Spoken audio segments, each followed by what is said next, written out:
समय संत महात्मा तथा धर्म की रक्षा करने वाले श्रोतों बंधुओं तथा भक्ति की महिमा बढ़ाने वाले माताओं बहनों तथा मेरे प्रिय छोटे बच्चों, सर्वप्रथम इस सबके हृदय मंदिर में विराजमान आत्मा रूपी परमात्मा को मैं एक साथ प्रणाम करता हूँ। मेरा प्रणाम स्वीकार करें। आज एक सत्संग के माध्यम से हम सब एकत्रित हुए हैं। बड़े ही सौभाग्य की बात है। धन्यवाद देता हूँ कि भक्त लोग दूर दूर से आए, अपना काम छोड़ करके और गुरु के द्वार तक पहुंचे हैं। धन्यवाद के पात्र, और धन्यवाद के पात्र वही होते हैं जो गुरु के बात को जानता है, गुरु की रहस्य को जानता है।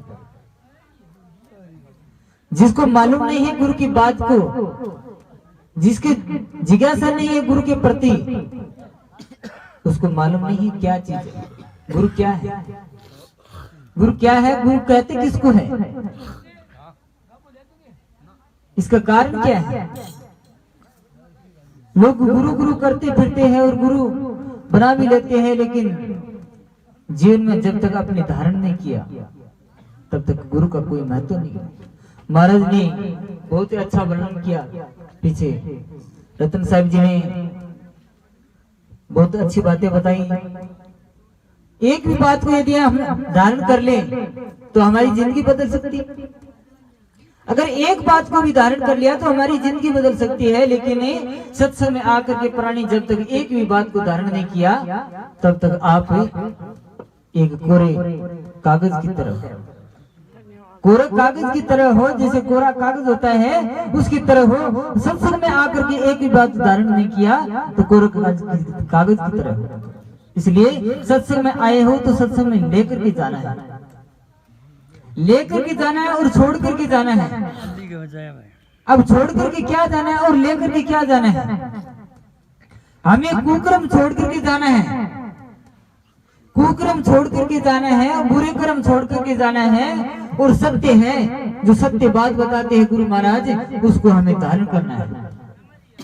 उसको हम धारण करेंगे तो ही हमारे जीवन में उतारेंगे, तभी सत्संग का लाभ है, वरना लाभ नहीं मिल सकता है। चाहे करोड़ों जन्म में फिर ले सत्संग में, लेकिन सत्संग का लाभ नहीं प्राप्त हो सकता है। अगर सत्संग का लाभ दिल के अंदर जिज्ञासा नहीं है, दिल के अंदर भाव नहीं है, तब तक सत्संग का आनंद नहीं आ सकता है।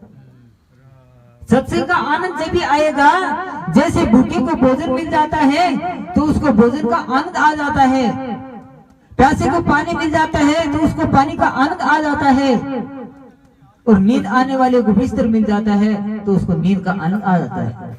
ऐसे ही हमें जब सत्संग का आनंद आ जाता है, हमारे अंदर जिज्ञासा आ जाती है, हमें जिज्ञासु हो जाते हैं, और हमारे अंदर जिज्ञासा पैदा हो जाती है तो सत्संग का आनंद आ जाता है।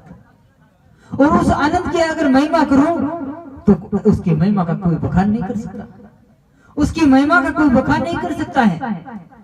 उसकी महिमा अपार है, उसकी महिमा है मुख से वर्णन नहीं की जा सकती है।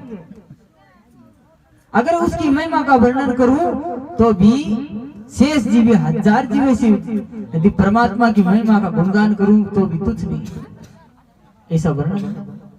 सत्संग का ऐसा आनंद है, लेकिन सत्संग हम करते नहीं। सत्संग करते करते जीवन बीत जाता है और जिंदगी बीत जाती है, लेकिन हमारा जीवन चला जाता है और हम फिर लग 84 जुड़ी के अंदर भटकते ही रहते हैं। लोग 84 जुड़ी के मारे जन्मते मरते ही रहते हैं, कभी छुटकारा होता ही नहीं। अरे भाई, ये जन्म मिला है तो इसके अंदर क्यों भटक रहे हो? जो बात बताई उसके अंदर लग जाओ ना। अरे ये खेत के अंदर किसान खेती कर रहा है, यदि बा कर छोड़ देता है तो खेती नहीं निकलेगी, उसके अंदर कुछ प्राप्त नहीं कर सकता है।